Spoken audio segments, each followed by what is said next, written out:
Seiring dengan masa pandemi COVID-19 di Indonesia, masyarakat berlomba menemukan bahan herbal untuk meningkatkan imunitas tubuh.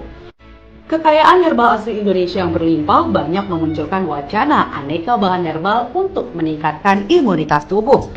Sebut saja jahe, temulawak, dan kencur yang konon dapat menghalau aneka jenis gangguan penyakit. Dalam Hidup Sehat Plus kali ini kami menghadirkan daun jintan. Daun jintan banyak tumbuh di negara tropis. Tidak hanya dikenal sebagai penyedap masakan, daun jintan juga menjadi salah satu tanaman obat tradisional yang cukup populer. Di masa pandemi ini, daun jintan banyak dikonsumsi untuk meningkatkan imunitas tubuh. Benarkah itu mitos atau fakta ya?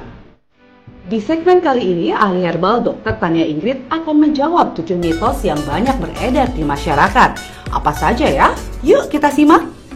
Ini adalah daun jinten. Daun jinten ini beda tanaman loh ya dengan rempah-rempah yang namanya jinten. Kalau daun jinten ini nama lainnya kalau di daerah Melayu atau Sumatera namanya adalah daun bangun-bangun. Nama latinnya adalah Coloeus amboinicus. Daun jinten ini selain dapat dikonsumsi langsung sebagai bumbu masakan juga bermanfaat untuk pengobatan.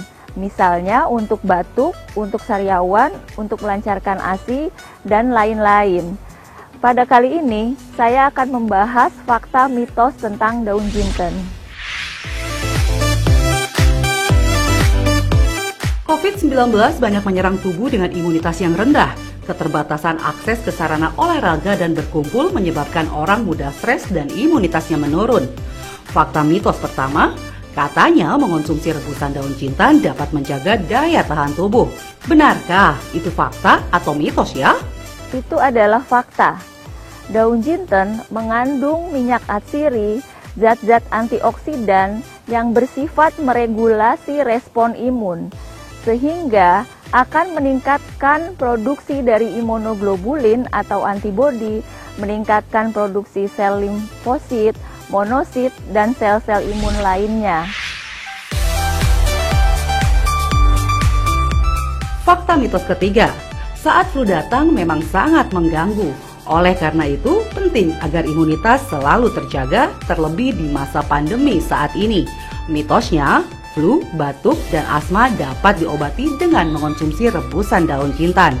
Benarkah, Dr. Ingrid, itu fakta atau mitos ya? Ya, itu fakta.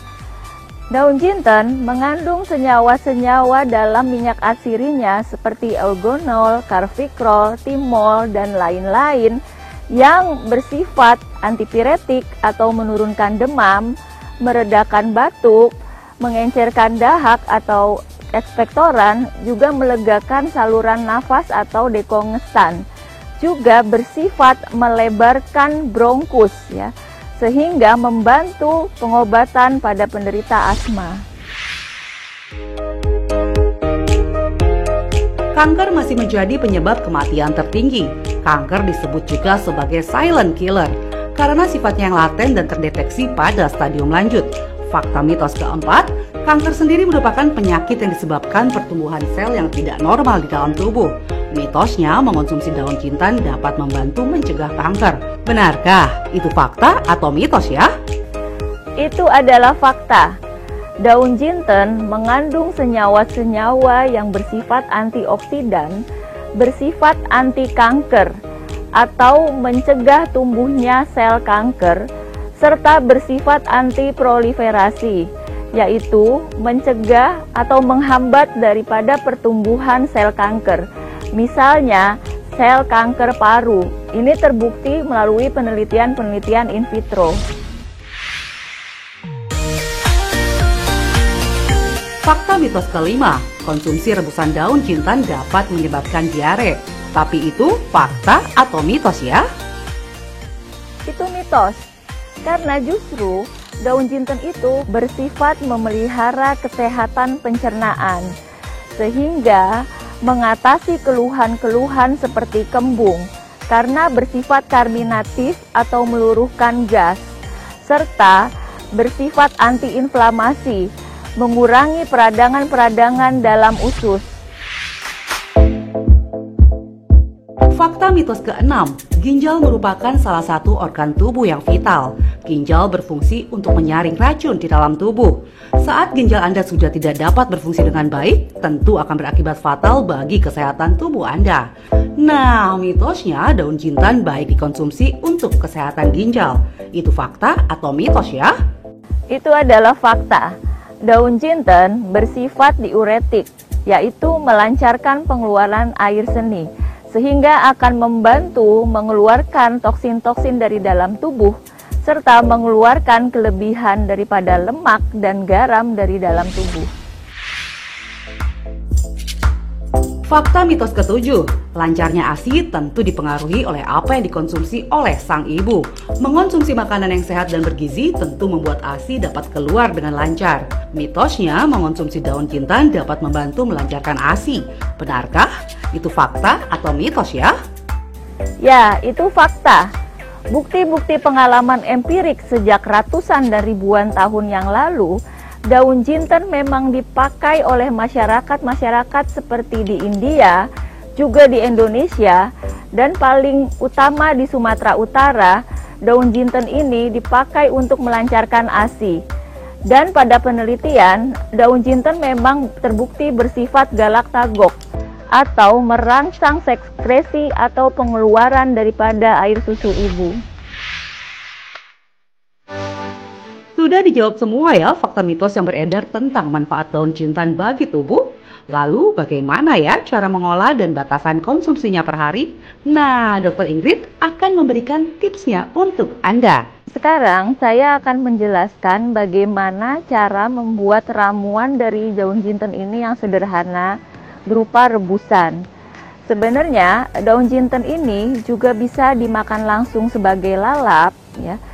Dan kalau untuk sariawan bisa dikunyah-kunyah langsung di dalam rongga mulut, lalu ditempelkan di lokasi yang sakit selama 1 menit, kemudian bisa langsung ditelan.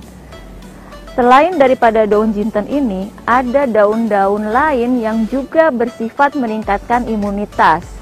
Misalnya daun bidara, daun pepaya, daun som jawa, dan daun jambu mete. Sebagian besar memang bisa diolah dengan cara merebus, tetapi bisa juga ada beberapa yang dimakan langsung sebagai lalap. Juga ada yang dibuat menjadi jus, kemudian diperas dan diminum airnya. Jadi untuk membuat ramuan daripada daun jinten ini, kita siapkan air yang sudah mendidih, kira-kira 2 gelas. Setelah itu kita bisa masukkan 7 lembar dari daun jinten ini ke dalam rebusan air mendidih, lalu direbus hingga tersisa 1 gelas. Nah, ini airnya sudah mendidih, jadi kita bisa masukkan 7 lembar daun jinten ini.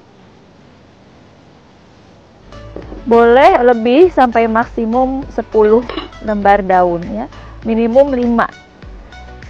Kita tunggu hingga kira-kira tersisa setengah, tetapi sebenarnya bisa juga kita diamkan 5 menit setelah mendidih, kemudian kita matikan. Nah, ini sudah saya tuang ramuan daun jintennya ke dalam cangkir. Seperti ini bisa langsung diminum. Tapi kalau kita mau tambahkan madu, itu tentu baik juga. Kita bisa tambahkan madu sekitar 1 sendok makan. Setelah ini diminum dan kita bisa konsumsi 2-4 kali sehari. Tergantung beratnya gangguan kesehatan yang kita rasakan. Misalnya, jika kita mengalami sakit flu dan batuk yang cukup mengganggu, kita bisa konsumsi 4 kali sehari 1 cangkir. Ya. Jika sariawan, kita cukup mengunyah daun mentahnya saja. Nah, ramuan daun jinten ini aman dikonsumsi anak-anak di atas umur 5 tahun dan juga orang dewasa, serta aman juga untuk lansia. Tetapi ingat ya, kalau wanita hamil sebaiknya tidak mengkonsumsi rebusan daripada daun jinten ini, karena ada sifat yang meningkatkan kontraksi daripada rahim, sehingga bisa menginduksi atau menstimulasi persalinan prematur. Jadi untuk ibu hamil hindari, cukup makan daunnya saja sebagai lalap. Tetapi kalau untuk ibu menyusui, ini sangat baik untuk meningkatkan produksi air susu ibu.